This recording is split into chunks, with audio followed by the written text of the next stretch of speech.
Lef Esuede Ayaulema Mema. Fiel é Deus, aleluia. Amém?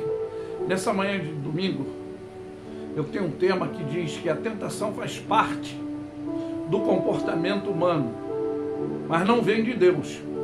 Por que eu digo isso? É uma realidade característica dessa atitude deformativa do ser humano. Como em Tiago 1, do versículo 12 a 14, que nos diz: bem-aventurado o varão que sofre tentação, e quando for provado, receberá a coroa da vida, a qual o Senhor tem prometido aos que o amam. E ninguém sendo tentado diga: de Deus sou tentado, porque Deus não pode ser tentado pelo mal. Deus não pode ser tentado pelo mal. Então nós vemos aí, e a ninguém ele tenta, mas cada um é tentado quando atraído e engordado pela sua própria concupiscência. E Romanos 11:36 diz: porque dele e para ele são todas as coisas, a glória, pois a ele eternamente. Amém. Por que eu digo isso? Primeira orientação está em Romanos 12:21, que vai nos dizer: não te deixe vencer pelo mal, mas vença o mal com o bem. Por quê? Dentro desse segundo ponto eu quero esclarecer que Deus prova os que resistem à tentação. Por quê? Ele diz: não vem sobre vós tentação senão humana, mas fiel é Deus, que não vos deixará tentar acima do que podeis. Antes, com a tentação também virá o escape para que podeis suportar. Isso está em Romanos 10:13. Conforme vem a tentação, virá o escape para poder suportar, ter uma estrutura estabilizada. Então eu vou estar falando não só da relatividade da tentação, que não vem de Deus, Deus não se deixa tentar pelo mal. Primeiro eu vou falar dessa falibilidade, dessa relação, dessa atitude humana. É o primeiro relato dessa falibilidade, Gênesis 2:16-17, que é bem nítido, que todos conhecem, que estudam a palavra de Deus, que foi um decreto homologado.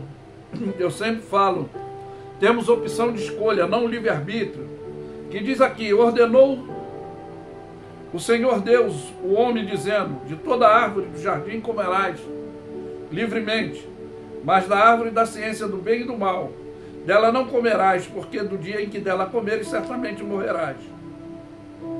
Bom, é aí que entra essa atitude. Como é isso, pastor? O capítulo 3 tem uma epígrafe que diz: a tentação de Eva e a queda do homem, que foi a sentença homologada pela desobediência. Ora, a serpente era a mais astuta de todas as animarias do campo, que o Senhor Deus tinha feito. E essa disse à mulher: assim Deus disse: não comerás de toda árvore do jardim? Mas disse a mulher à serpente: do fruto da árvore do jardim comeremos, mas do fruto da árvore que está no meio do jardim, disse Deus: não comerás dele, nem tocareis nele, para que não morras. Então a serpente disse à mulher: certamente não morrerás, porque Deus sabe que no dia em que dela comeres, se abrirão vossos olhos, sereis como Deus, sabendo bem e o mal. A cobiça, né? O ser humano é egoísta, ele gosta de ter vantagem. E é aí, ó. E diz que, vendo a mulher que aquela árvore era agradável e boa, para comer, agradável aos olhos, árvore desejada, para dar entendimento, tomou do seu fruto, comeu, e deu também ao seu marido, e ele comeu. Você vê a cobiça, né? Quando eu falo que somos egoístas, interesseiros, arrogantes, desobedientes, ansiosos, está aqui a relatividade dessa ambição, dessa tentação, que é a persuasão da ação luciferiana. Então foram abertos os olhos de ambos, conheceram que estavam nus e cozeram folhas de figo E fizeram para si aventais, e ouvindo a voz do Senhor Deus, que passeava no jardim pela viração do dia, escondeu-se Adão e sua mulher da presença do Senhor entre as árvores do jardim. Isso aqui é só para relatar o fato da falibilidade humana, até porque Deus é onisciente, onipresente, onipotente. O salmista Davi, ele diz: da onde me esconderei do Senhor? Ele sabe do meu deitar, do meu levantar, antes que a palavra venha na minha boca, ele já sabe. Então é só para deixar bem nítido aqui, é a falibilidade do ser humano, não que Deus não estava atento a tudo isso. E chamou o Senhor Adão e disse: aonde estás? E ele disse: ouvi a tua voz, no jardim temi, porque estava nu. E disse Deus: quem te mostrou que estava nu? Comeste da árvore que te ordenei que não comeste? Então disse Adão: a mulher que tu me deste por companheira me deu da árvore e comi. Transferência de responsabilidade e não assumir, né? E disse o Senhor Deus à mulher: por que fizeste isso? E disse a mulher: a serpente me enganou e eu comi. Então o Senhor disse à serpente: porquanto fizeste isso, maldita serás sobre toda a bestasfera, todo animal do campo, e sobre o teu ventre rastejarás no pó da terra, e comerás todos os dias da tua vida. E porém inimizade entre ti e a mulher, entre a serpente, esta te ferirá a cabeça e tu ferirá o calcanhar. E a mulher se multiplicará grandemente com dores na sua conceição, e com dores terás filho, e o seu desejo será para o teu marido, e ele te dominará. Ou seja, existia um período da inocência, eles já tinham relatividade, é coisa que muitos não explicam. O período da inocência eles tinham, mas sem malignidade, e agora ela passou a gerar filho, na concepção sentir dor, e não só dor na hora de gerar, do filho nascer, mas também pode estar relacionado a filhos múltiplos, como os gêmeos, que hoje nós vemos que até dentro dessa deformidade laboratorial o homem multiplica e faz isso, né? Que foi a árvore da ciência do conhecimento do bem e do mal. Hoje ela é usada de todas as formas. Mas vamos lá. E Adão, porquanto deste ouvido à voz da tua mulher e comeste da árvore que te ordenei, não comerás dela, maldita é a terra por causa de ti. Com dor comerás dela todos os dias da tua vida, e o espinho e o cardo também produzirás, e comerás a erva do campo, e no suor do teu rosto comerás o teu pão, até que te tornes a terra, que dela foste tomado, porquanto és pó, e em pó te tornarás. E chamou Adão o nome da sua mulher Eva, porquanto ela era mãe de todo ser vivente. E fez o Senhor a Adão, a sua mulher, túnica de pele, e os vestiu. Então disse o Senhor Deus: eis que o homem é como um de nós, sabendo o bem e o mal. Ora, pois, para que não estenda a sua mão e tome também da árvore da vida, e comas e viva eternamente, o Senhor Deus, pois, lançou fora do jardim para lavrar a terra de fora e tormando. A palavra de Deus também, dentro dessa situação de cobiça, de falibilidade humana, e agora, ele já tendo o entendimento, não estando mais na pureza, o capítulo 4, ele relata essa história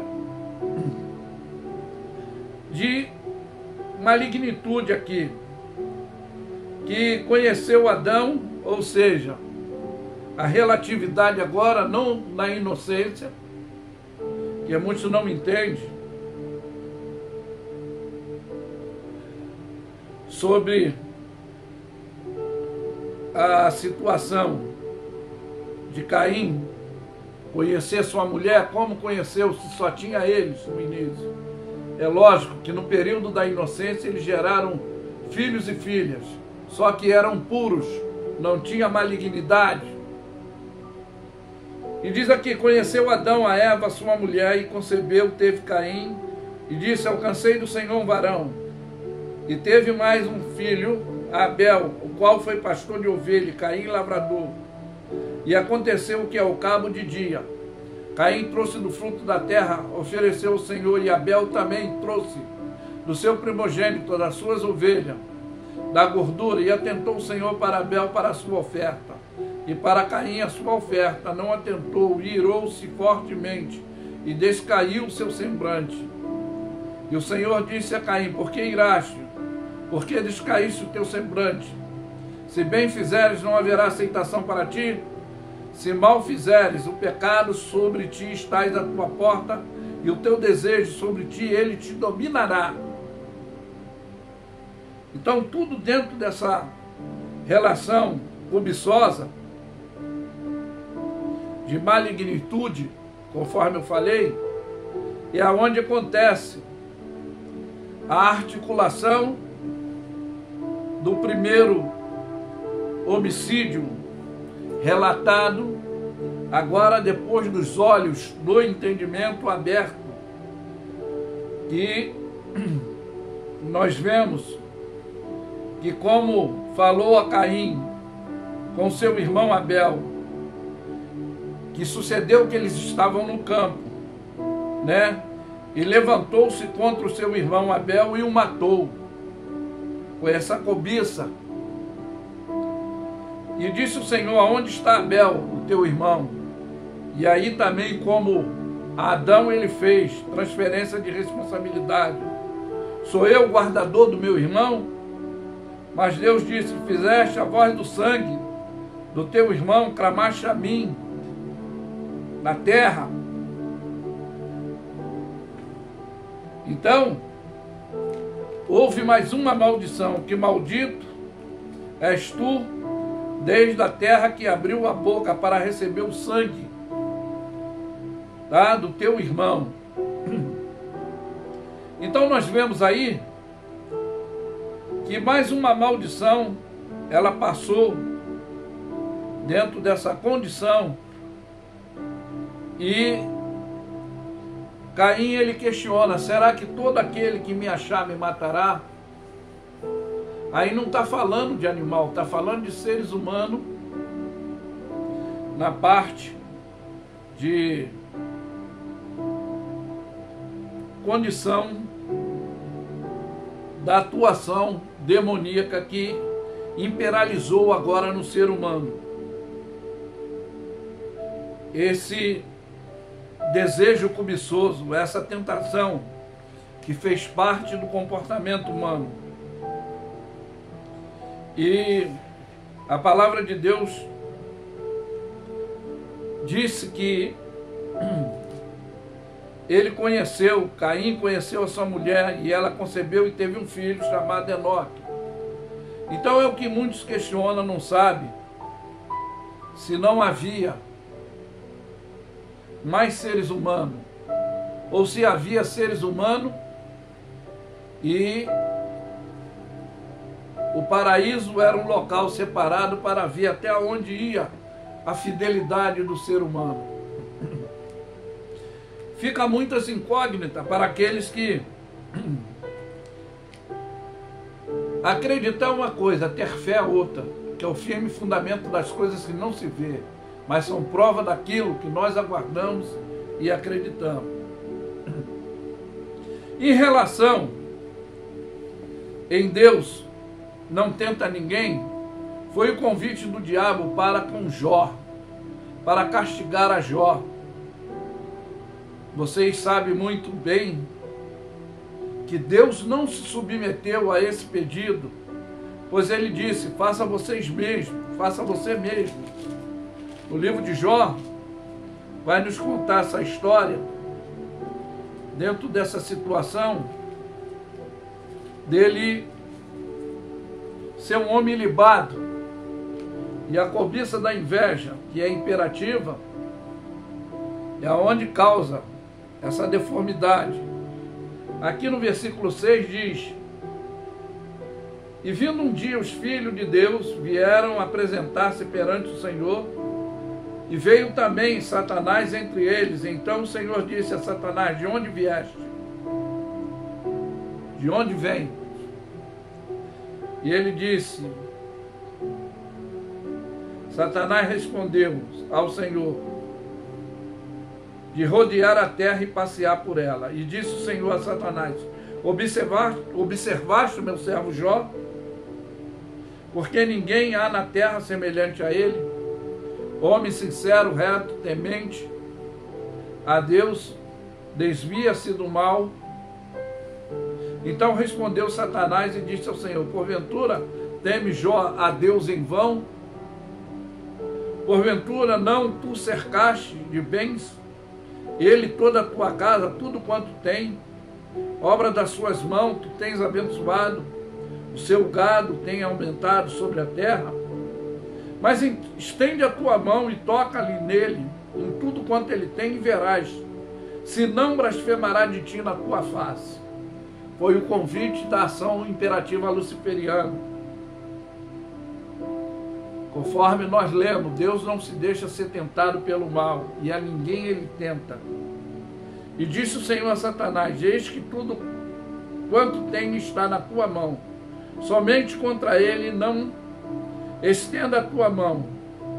E Satanás saiu da presença do Senhor. E aí conta a história das desgraças, das adversidades, né?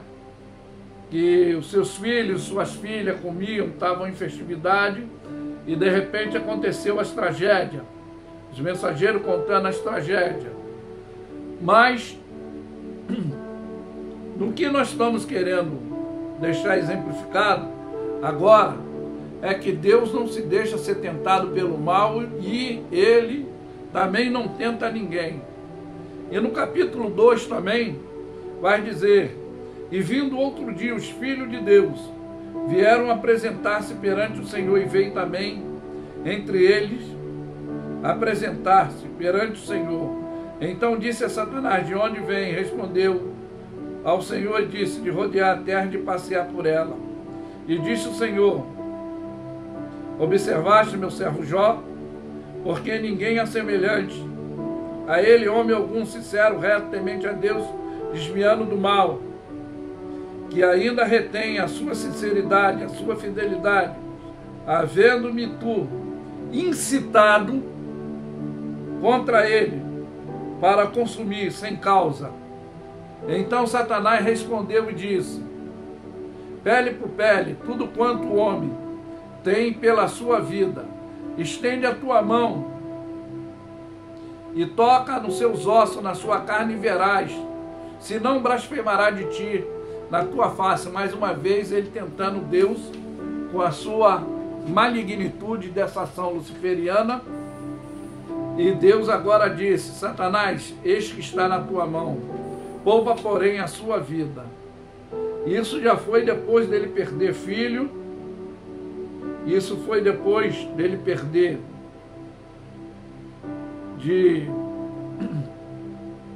o seu primogênito, a desgraça que veio, e ele ainda permaneceu fiel, ainda com afronta, que muitos não entendem, que a sua mulher disse, tu ainda mantém a fidelidade a Deus, amaldiçoa esse teu Deus e morre.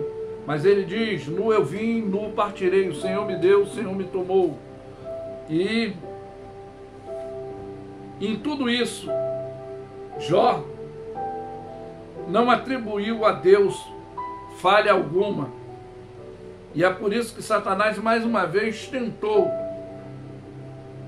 tentou persuadir. a Deus. Ele começou, porque ele já tinha, no livro de Apocalipse, diz que ele incitou e criou uma revolução celestial, trazendo a terça parte dos anjos do céu, que são os demônios, principado, potestade, espírito maligno. Mas aí essa história aqui, ele também tentar o Deus Criador.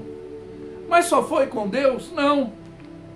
Se você vier viajar aqui comigo no livro de Lucas, que dá um esclarecimento bem determinativo, que aí eu vou estar explicando a vocês também. Aqui, ó, Lucas no capítulo 4.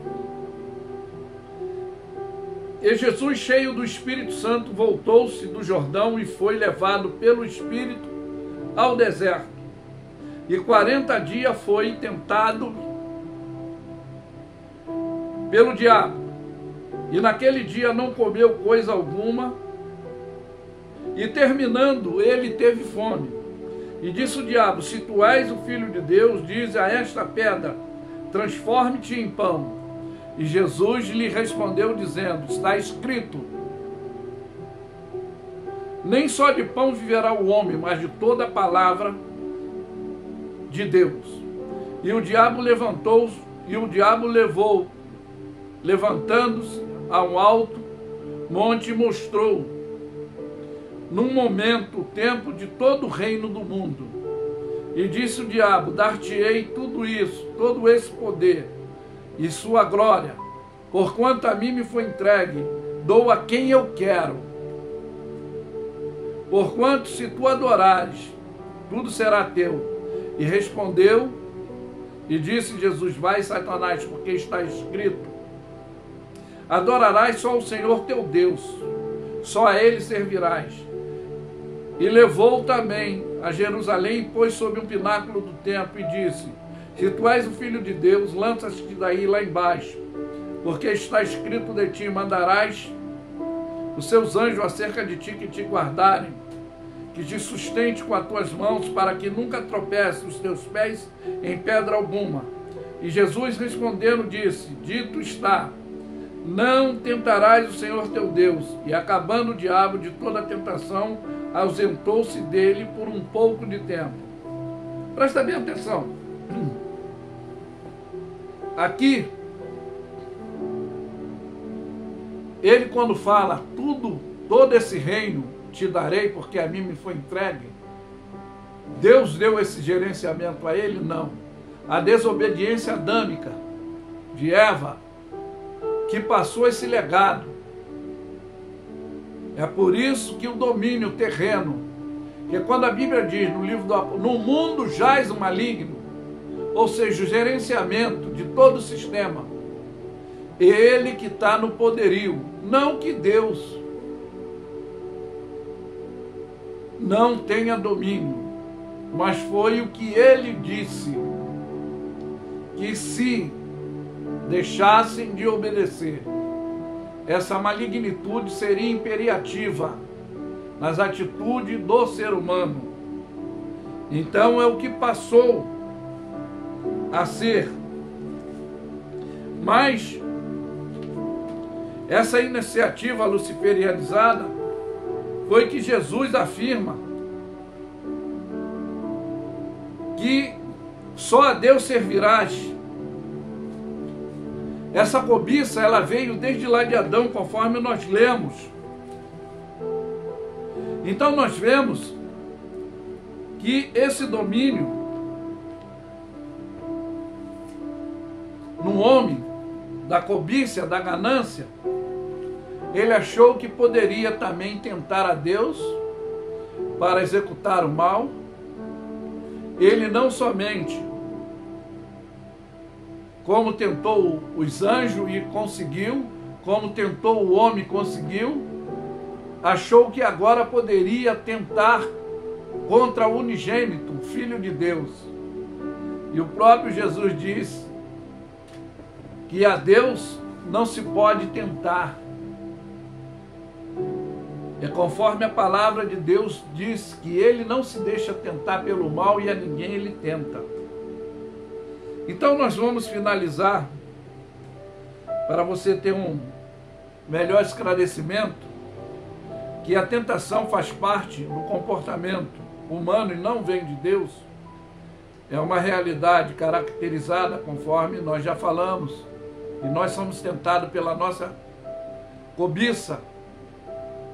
Aqui no capítulo 8 de Romanos, o versículo 18, nós vamos ler aqui, para que você entenda melhor o encerramento. Porque para mim tenho por certo que as aflições desse tempo presente não são para comparar com a glória que em nós há de ser revelada. Porque a ardente expectação da criatura para a manifestação dos filhos de Deus, porque a criação ficou sujeita à sua vaidade, não por sua vontade, mas por causa do que a sujeitou. A cobiça de Adão e Eva de querer ser igual a Deus, de querer ter mais do que eles já tinham. E é por isso que o homem é tentado pela sua própria concupiscência, né? Então, porque a criação ficou sujeita à vaidade, não por sua vontade, mas por causa do que lhe a sujeitou, na esperança de que também a mesma criatura será liberta da servidão da corrupção para a liberdade da glória dos filhos de Deus. Porque sabemos que toda a criação geme e está juntamente com dores de parto, e não somente ela, nós mesmos, que temos a primícia do Espírito, também gememos em nós mesmos, esperando a doação, a saber, a redenção do nosso corpo. Nós também aguardamos, porque Jesus disse: no mundo tereis aflição, mas tem de bom ânimo, e é o que nos faz permanecer firme. Porque a palavra de Deus resistiu o diabo, ele fugirá de vós. Foi o que aconteceu quando Jesus disse: só o Senhor servirá, vai de Satanás, não tentarás o Senhor teu Deus. E aí diz: porquanto em esperança somos salvos. Ora, a esperança que se vê não é esperança, porque o que alguém vê, como espera. Mas se esperamos o que não vemos, com paciência esperamos. E da mesma maneira também o Espírito ajuda as nossas fraquezas, para que não sabemos o que havemos de pedir como convém, mas o mesmo Espírito intercede por nós com gemidos inexprimíveis.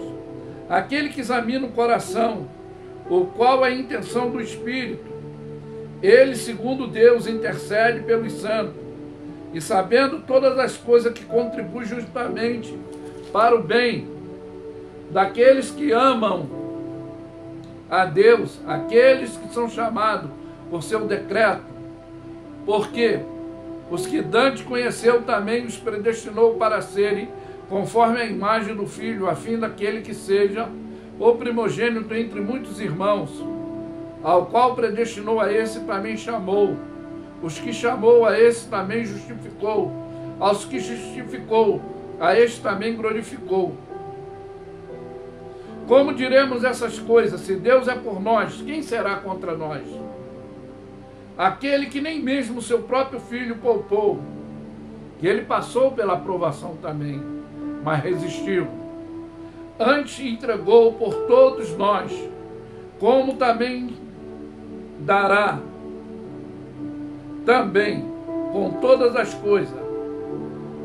Quem tentará acusação contra os escolhidos de Deus? É Deus quem os justifica. Quem os condenará? Pois Cristo quem morreu, ou antes quem ressuscitou dentre os mortos, o qual está à destra de Deus, também intercede por nós. Quem nos separará do amor de Cristo? Tribulação, angústia, perseguição, a fome, nudez, o perigo, a espada, como está escrito: por amor de ti somos entregues à morte todos os dias, fomos reputados como ovelha para o matadouro, mas em todas essas coisas somos mais do que vencedores por aquele que nos amou, aquele que riscou a cédula que era contrária nas suas ordenanças, devido a essa rebeldia. Então ficou homologada a sentença da morte passou a todos os seres humanos. Mas Cristo veio para que tenhamos vida, e vida em abundância. Porque a ação tripsiológica, deformativa, degregativa do inimigo é matar, roubar e destruir. Mas a ação positiva é que Cristo veio para que tenhamos vida e vida em abundância. E aí diz, porque estou certo de que nem a morte, nem a vida, nem os anjos, nem principado, nem potestade, nem o presente, nem o porvir. É o que eu falei, trouxe a terceira parte dos anjos, que são os principados, as potestades, os demônios, que vêm para tentar o ser humano, para trazer o ser humano a essa ação deformativa que faz parte do comportamento humano, essa característica, que é essa tentação.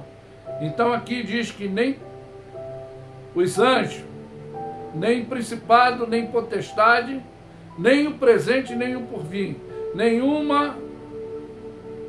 a altura, nem a profundidade, nenhuma outra criatura poderá separar o amor de Deus que está em Cristo Jesus, o nosso Senhor. Então o amor de Deus por nós, ele é infinito. É o que João diz, Deus amou o mundo de tal maneira que deu seu Filho unigênito para que todo aquele que nele crê não pereça, mas tenha a vida eterna. Então, tentação vamos passar, provação vamos passar, mas em todas essas coisas somos mais do que vencedores. É o que diz a palavra de Deus, revestir de toda a armadura de Deus. Efésios 4:27 diz, não dê lugar ao diabo. 1 de Pedro 5:8 diz, vigiai e sede sóbrio, porque o diabo, vosso adversário, anda ao redor, bramando como leão, buscando a quem possa tragar. Então, temos que estar com essa fidelidade diante de Deus para resistir e ser fiel até a morte, para aquele dia recebermos a coroa da vida. Que fica essa mensagem expressiva, que a tentação ela faz parte do comportamento humano, mas não vem de Deus. É uma realidade caracterizada pelas ações deformativas, que não foi criada, que Deus, quando criou as coisas, viu que tudo era bom. Mas, infelizmente, a tentação veio e o mal o dominou. Mas buscai o Senhor enquanto se pode achar, invocar enquanto está perto. Eu afirmo que Luffy é suede ayaulela mesma, fiel é Deus, aleluia, amém? Tenham todos um bom dia, ficam na paz.